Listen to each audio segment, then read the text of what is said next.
এক একর জমিতে বড়ই চাষ করে এবার ৮ থেকে ১০ লাখ টাকা আয় করার আশা করছেন প্রবাস ফেরত মোহাম্মদ সালাউদ্দিন।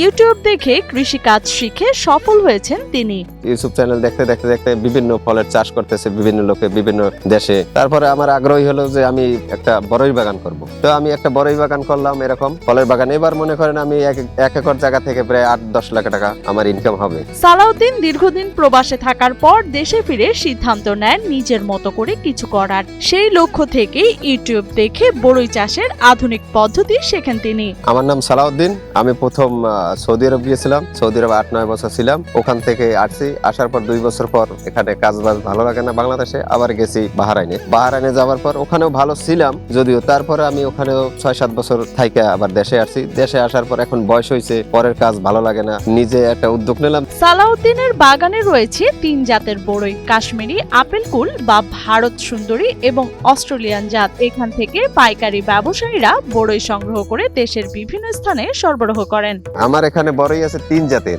একটা আছে কাশ্মীরি কুল, একটা আছে বলে আপেল কুল, এটারে ভারত সুন্দরীও বলে, আর একটা আছে অস্ট্রেলিয়ান, এটার নাম হয়েছে বল সুন্দরী। বল সুন্দরীটা ভালো সুস্বাদু, অনেক বড় হয়, আপেলের মতনই হয়, বড় বড়। পিরোজপুর সদর উপজেলার টোনা ইউনিয়নের বাসিন্দা কৃষক সালাউদ্দিন গত বছর থেকে ১ একর জমিতে বড়ই চাষ শুরু করেন তিনি। প্রথম বছর গাছ ছোট থাকায় ফলন কম হলেও এবছর ভালো ফলনের আশা করছেন তিনি। প্রথম বছর আমার ভালোই হয়েছিল, কিন্তু গাছ তো তত বড় হয় নাই, ফল মোটামুটি ভালোই পেয়েছিলাম। তারপরে আমি দ্বিতীয় বছর এবার অনেক ফল হয়েছে আল্লাহ বাঁচাইলে। এদিকে ভালো ফলনের জন্য মাটির গুণগত মানকে সবচেয়ে বেশি গুরুত্ব দিয়েছেন সালাউদ্দিন। পলি মাটির কারণে তার বাগানে বড়ইয়ের ফলন তুলনামূলকভাবে বেশি হয়েছে, যা নিয়মিত পরিচর্যার মাধ্যমে সম্ভব হয়েছে বলেও জানান তিনি। আমার বাড়ি পিরোজপুর ডিস্ট্রিক্ট, পিরোজপুর পোপারি আমার বাড়ি। আমি একটু বাগানটা করছি একটু দূরে, কারণ ওখানে মাটি ভালো, পলি মাটি।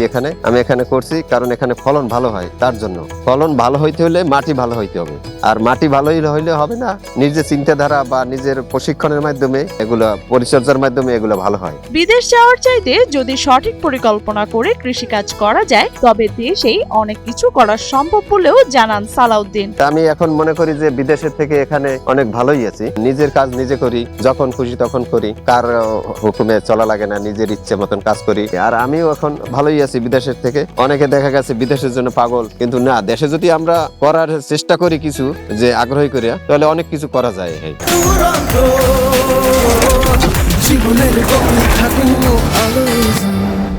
এদিকে সালাউদ্দিনের সাফল্য দেখে অনুপ্রাণিত হয়েছেন আশপাশের কৃষকেরাও। তার এলাকাতেই ইতিমধ্যে গড়ে উঠেছে প্রায় ৭টি বড়ইয়ের বাগান। আর আমার দেখা দেখি এখানে অনেকেই প্রায় ৬-৭টা বাগান করছে, অনেকেই আগ্রহী হচ্ছে আমার দেখা দেখি ১ একর জমি। এখন এটা লাভজনক দেখে অনেকেই এর প্রতি ঝুঁকছে। আমার দেখা দেখি আরো ৪-৫ জনে বড়ই ক্ষেত করছে। এখানে প্রায় ৫-৭টা বাগান আছে আশেপাশে। আস্তে আস্তে দিনের দিন বাড়তে আছে, মানে এইটাই লাভজনক বেশি দেখে মানুষের পিছিয়ে ঝুঁকছে বেশি। সালাউদ্দিনের বড়ই বাগান এখন স্থানীয় পরিচিতি ছাড়িয়ে জেলার গণ্ডি পেরিয়েছে। পিরোজপুর সহ আশপাশের বিভিন্ন এলাকা থেকেও প্রতিদিন ক্রেতারা আসেন তার বাগানে বড়ই কিনতে। উন্নত জাতের বড়ই স্বাদ ও মান ভালো হয়, সরাসরি বাগান থেকে বড়ই সংগ্রহ করছেন তারা। ঢাকায় নেয়, ওরা বাগেরহাট নিয়ে বেচে, এই পিরোজপুর বেচে, বিভিন্ন হাট বাজারে বেচে, আবার বাগান থেকেও অনেকে নিয়ে যায় খাইতে। আমি পাইকারি নিয়ে বাজারে নিয়ে ১৮০ টাকা ৯০ টাকা কইরা বিক্রি করি, ২০০ টাকাও বিক্রি করি অনেক সময় চাহিদা বুঝা।